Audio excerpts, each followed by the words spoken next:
E outra do presidente Lula.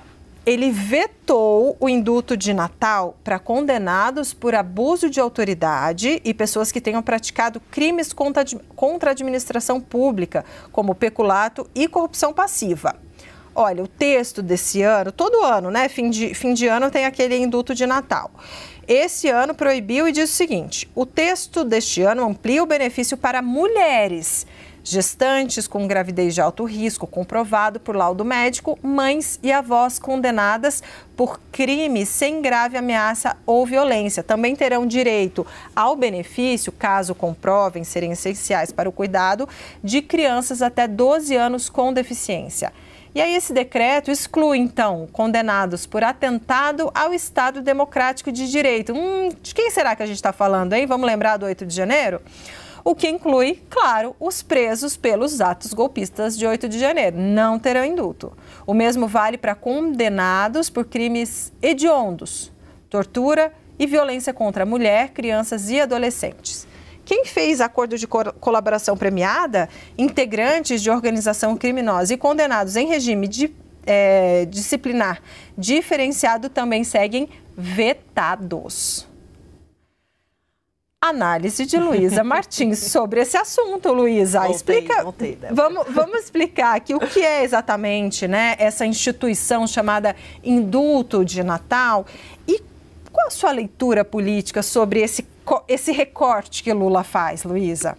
Olha, Débora, acho que mais do que tudo... Bom, o indulto natalino é uma prerrogativa do presidente da República, uma tradição aí de fim de ano, e que cada presidente define ali os termos, né, e quem pode ser eventualmente beneficiado desse perdão, vamos colocar assim. Agora, em relação à leitura política, Débora, acho que essa decisão de Lula de deixar de fora do indulto quem participou de atos contra a democracia é uma espécie de spoiler aí, caso o Congresso venha, de fato, a ressuscitar e, eventualmente, a aprovar um projeto de lei de anistia aos envolvidos no 8 de janeiro. Está em banho-maria no Congresso Nacional, foi criada uma comissão especial que, como disse bem o Gustavo Uribe mais cedo, mal foi criada também, porque não teve nenhum tipo de andamento. Está travada essa pauta no Congresso Nacional, especialmente depois de alguns episódios que a gente viu aqui em Brasília, como o atentado do Homem-Bomba e depois até o relatório da Polícia Federal sobre a trama golpista, que a gente tem falado bastante aqui também ao longo da programação.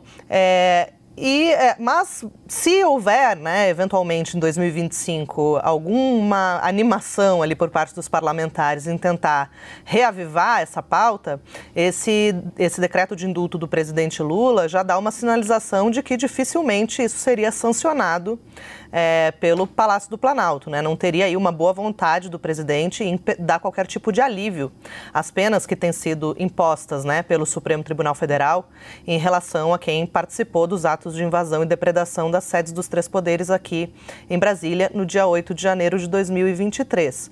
É claro, Débora, que da parte do Supremo Tribunal Federal, a dureza, a severidade das penas, elas têm sido usadas como uma espécie de garantia de que novos grupos não vão se animar a fazer a mesma coisa, né? De que não vai haver novos ataques. A gente vê pessoas sendo condenadas, inclusive, a 16, 17 anos de prisão, uma pena bastante severa, que tem sido, inclusive, questionada pelas defesas, mas é justamente esse rigor do Supremo Tribunal Federal que, na avaliação de ministros, tem impedido que novos atos parecidos aconteçam, né? E ninguém quer ver aquela cena que a gente viu em 8 de janeiro de 2023 se repetir. Então, para além disso, há uma avaliação política de que essa é uma sinalização, de fato, do presidente Lula em relação a como ele entende,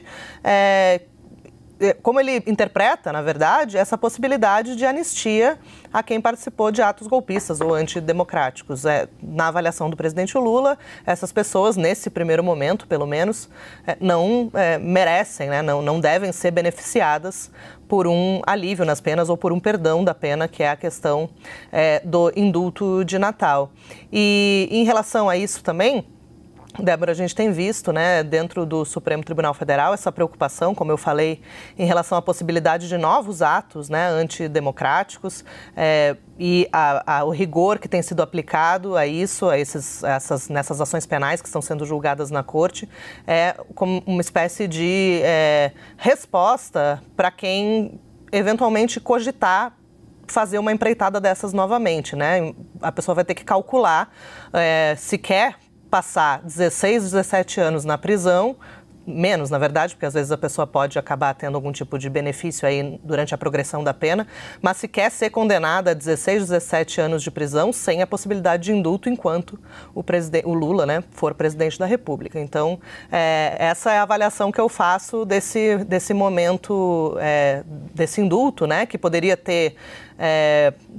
Poderia não ter nem citado, né, se fosse o caso, essas questões envolvendo os atos antidemocráticos, mas o presidente Lula deixou bem claro que essas pessoas, esses condenados, devem seguir cumprindo a pena normalmente. E é interessante, né, Luísa, porque cada presidente imprime no indulto de Natal meio que a sua característica, né, o seu modo de pensar. Eu estava recuperando aqui que poucos dias antes de deixar a presidência, em dezembro de 2022, o então presidente Jair Bolsonaro, ele concedeu esse indulto natalino, que é o perdão da pena, né, a militares e policiais que cometeram crimes em operações. Então, cada um dá ali a cara da sua gestão. Exato. Um pouco, né?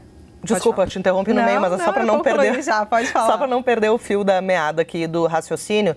Eu lembro que o indulto de Natal do então presidente Michel Temer foi questionado. A sua constitucionalidade foi questionada no Supremo Tribunal Federal à época, porque poderia abrir margem para perdoar vários crimes do colarinho branco, que a gente chama, né? Corrupção, lavagem de dinheiro, crime contra o sistema financeiro nacional, questões sobre violações à lei de licitações, por exemplo. Até na época o ministro Luiz Roberto Barroso, que hoje é o presidente da Corte, disse que, segundo ele, não seria constitucional conceder indulto a quem comete esse tipo de crime. Mas ele acabou sendo derrotado na ocasião, eu cobri esse julgamento na época, porque os ministros, a maioria, entendeu que o presidente da República tem a sua autonomia para definir os termos, né, desse indulto e definir quais grupos que ele pode ou não beneficiar de acordo, como que você bem disse, Débora, de acordo com a sua, né, a sua política, né, a sua ideologia, talvez, enfim, com o seu próprio entendimento. Agora, uma observação.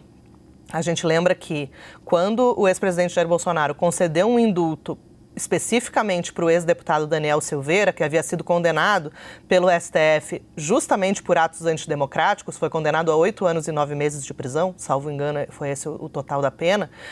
Bolsonaro concedeu esse indulto alguns dias depois de Daniel Silveira ser condenado, e aí, por ser algo que era muito específico, esse indulto foi derrubado pelo Supremo Tribunal Federal porque houve uma avaliação de que havia ali uma violação ao princípio da impessoalidade, não pode beneficiar alguém específico, né? Tem que ser aí um grupo de pessoas sem haver nenhum tipo de benefício a um aliado, por exemplo. Mas, por exemplo, deixa eu te aproveitar aqui, fazer mais uma pergunta para te explorar um pouquinho. Seguinte, por exemplo, se em 2026, aí no caso 27, né, que assumiria em 27, quiser fazer o perdão, o próximo presidente, Lula não, porque a gente sabe que não fará isso, mas se houver um outro presidente, ele pode especificamente perdoar via indulto de Natal os presos, os condenados de 8 de janeiro, esse grupo específico, como é que funciona?